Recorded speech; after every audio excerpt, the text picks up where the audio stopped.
12वी नंतर विधी शाखेचा म्हणजेच लॉ डिग्रीसाठी कोणत्याही शाखेतील विद्यार्थ्यांना हा एक चांगला पर्याय आहे। यासाठी क्लॅट, CET ह्या परीक्षेद्वारे मुंबईतील कोणत्या चांगल्या कॉलेजमध्ये प्रवेश घेता येतो आणि या लॉ डिग्रीसाठी कशा पद्धतीत अभ्यासक्रम आहे हे जाणून घेऊया करिअर मार्गदर्शक संजय मोरे यांच्याकडून। 12वी नंतर BA, BCom, BSc या वाटा तर सर्वांनाच माहिती आहेत। त्याशिवाय इंजिनिअरिंगला जायचं असेल तर CET द्यावी लागते किंवा IIT, JEE यातून सुद्धा प्रवेश चांगल्या कॉलेजेसमध्ये मिळवता येईल, IIT सारख्या ठिकाणी मिळवता येतो। मेडिकल फील्डला जायचं असेल तर नीट द्यावी लागते, त्यासारखे अलाइड कोर्सेस बरेचसे आहेत, हे आता सर्व परिचित आहेत। त्या व्यतिरिक्त सुद्धा बरेचसे कोर्सेस आहेत ना, BMS करता येतं, BCA करता येतं, BAP करता येतं, BSc IT करता येतं। त्याशिवाय काही युनिव्हर्सिटीज, कॉलेजेस सांगतात you name the course, we have it.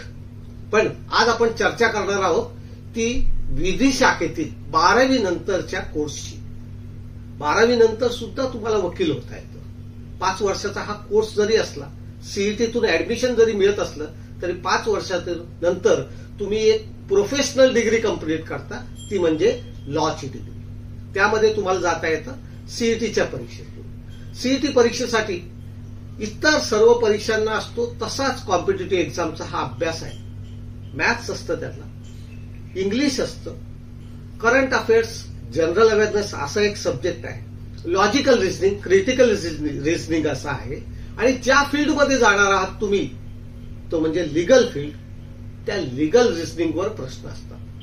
हे चांगले गुण तुम्हाला मिळवता आले, चांगले मार्क्स मिळवता आले, चांगले पर्सेंटाईल मिळवता आले तर चांगल्या कॉलेजेसमध्ये ऍडमिशन मिळतं। मुंबईतली चांगली कॉलेजेस म्हणजे तुम्ही गव्हर्नमेंट लॉ कॉलेजला जाऊ शकता, KC कॉलेज आहे, न्यू लॉ कॉलेज आहे, अडवाणी कॉलेज आहे।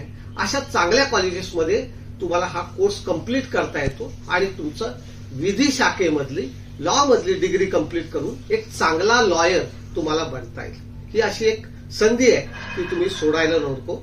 ही सर्वांना ह्या परिस्थितीसाठी, माहितीसाठी सगळ्यांना शुभेच्छा आणि सगळ्यांनी याचा अभ्यास करावा आणि आपलं विधी शाखेतलं करिअर सुरुवात करावं। News 18 local, Priyanka Jagtap, Mumbai.